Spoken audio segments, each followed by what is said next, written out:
비트코인 역대 차트 중 28일선의 위치는 상승 사이클이 끝나는 시점과 하락 사이클의 끝을 알려주는 역할을 해왔습니다.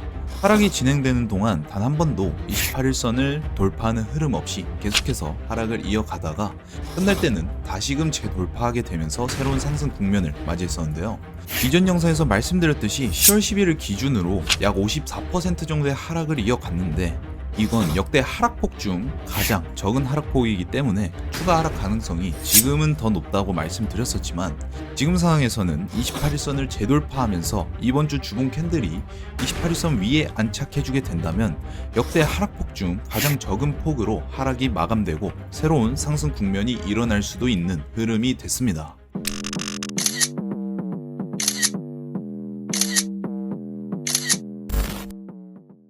촬영 시각은 11시 48분에 시작했습니다. 전일 미 재무부의 미 국채 바이백 뉴스가 나오고 나서 큰 폭으로 상승한 비트코인인데요. 하루 만에 7%가 넘는 상승이 나온 비트코인인데 이 흐름이 또다시 슈퍼사이클을 이어가기 위한 토대인지 아직까지 조금 더 때를 기다려야 하는 건지에 대해 기준을 말씀드리기 위해 금일 녹화 시작했습니다. 최근 이어져 왔던 움직임 중에 가장 큰 폭의 상승을 만들어냈고 변동폭이 좁아지고 횡보가 길어졌던 만큼 상단에서의 유동성을 집어삼키는 흐름이 이어졌습니다. 전 영상에서는 대부분 오랜 횡보에 시장에 관심이 없어지고 이탈률이 많아지게 되면 다시금 강한 상승 사이클이 온다고 말씀드렸었는데요. 얼마 지나지 않아 7%의 상승을 만들어냈지만 개인적으로는 몇 가지 주의해야 할 것들도 많다고 보고 있습니다. 먼저 지난 관점부터 말씀드리고 이어서 말씀드리겠습니다. 지난 관점에서는 단기적으로 매도 공급이 원활하게 이뤄진 자리 64.9K 부근을 기준으로 반응을 확인한 후에 숏포지션을 진입할 거라는 관점을 말씀드렸었는데요. 하지만 변동폭이 줄어들고 횡보 기간이 길어진 만큼 이 저항을 돌파하게 된다면 큰 상승이 이어질 수 있다는 것도 말씀드렸었습니다. 그렇게 숏포지션을 진입하진 않고 관망의 시간을 보냈는데요. 전일 상승이 너무 가파르게 나와서 추가적인 포지션은 진입하지 않았습니다. 다시 돌아와 오늘 관점을 말씀드리기 전에 텔레그램 채널에 대해서 빠르게 얘기해 보겠습니다. 저는 누구나 보실 수 있는 텔레그램 채널을 운영하고 있는데요. 텔레그램에서는 영상에서 다 담지 못하는 실시간 대응 전략이나 후속 브리핑을 이어가고 있으니까요. 궁금하신 분들께서는 고정 댓글 참고하셔서 입장해 주시면 되겠습니다. 이어서 오늘 관점으로 가면 비트코인은 64.9K 저항을 돌파하고 아주 강한 상승을 만들어냈습니다. 하지만 예전부터 말씀드려왔던 공통 하락 구간에 터치를 하고 약간의 눌림을 이어가고 있는데요. 최근 영상만 보셨던 분들이라면 공통 하락 구간은 처음 보셨을 수도 있습니다.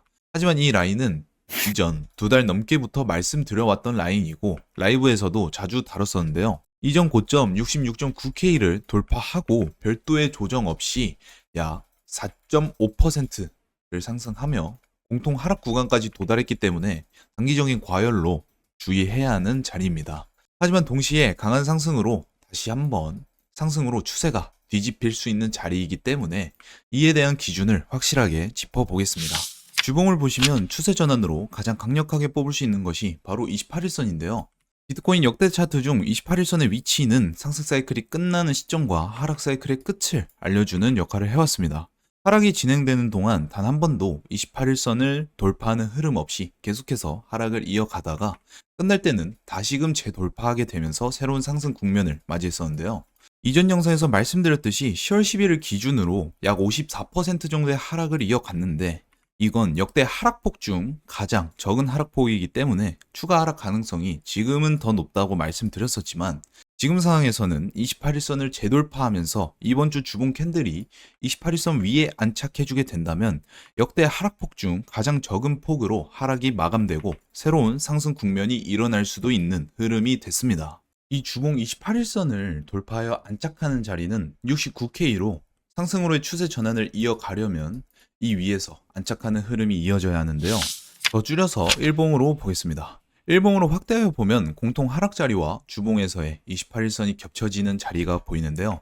주봉에서 안착해줘야 하는 라인이 최소 69K 이상이고 공통 하락 구간을 터치하고 나서 유의미한 눌림이 이어지고 있기 때문에 일봉 기준에서는 추가 상승을 이어가려면 최소 일봉 종가 마감을 기준으로 70K 위에서 안착해줘야 합니다. 이 라인을 돌파하냐 하지 못하냐에 따라서 비트코인의 새로운 슈퍼 사이클이 형성될지 아니면 다시 한번 숨을 고르는 시장이 될지 정하게 된다고 보고 있는데요. 돌파하지 못한다면 이 강세 흐름은 단기적으로 빠르게 꺼질 수 있습니다. 이전 사례를 말씀드리자면 82.8K 고점을 형성했을 때 28일선을 돌파하려는 흐름을 만들었지만 끝내 확정 돌파하여 마감을 이루지 못하고 한 차례 주가 하락이 발생했던 적도 있기 때문인데요. 다시 돌아와서 지금 이어지고 있는 비트코인 또한 끝끝내 저항 하단에서 주봉과 함께 마감하게 된다면 다시 한번 숨을 고를 수 있는 장세가 이어질 것이라고 보고 있습니다. 금일은 이런저런 근거들을 나열하기보다는 대응 중심으로 세부 구조와 트레이딩 전략을 정리해 보겠습니다. 4시간 봉으로 보면 비트코인은 여전히 강세 흐름을 이어가고 있습니다. 여기에서 섣부른 진입을 하기보다는 먼저 67.3K까지로의 하락이 먼저 진행된 다음 신규 진입을 고려하는 것이 굉장히 좋다고 보여지는데요. 아무래도 상단을 다시금 돌파하여 지지를 받는 흐름이 이어지게 되면 이전 65K 구간을 돌파하고 굉장히 빠르게 상승했던 것처럼 한 차례 73K까지로의 강한 상승이 나올 수 있기 때문입니다. 이 라인을 돌파하게 되면 윗라인에 특별한 저항은 없는데요.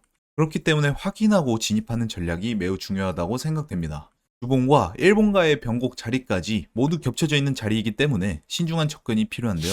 다시 한번 전략을 정리하자면 일봉에서의 종가 마감과 주봉의 종가 마감이 이 공통 하락 구간을 넘지 못하고 먼저 하단 67.4K를 터치한 뒤 상승이 미미하다면 숏 포지션을, 반대로 다시 한번 강한 상승이 나오면서 이 공통 하락 구간을 돌파해 준다면 이제는 완전한 추세 전환으로 판단하여 공격적인 롱 포지션을 이어갈 생각입니다. 영상에서 다 담지 못하는 것들과 후속 브리핑은 텔레그램 채널에서 실시간으로 이어가고 있으니까요.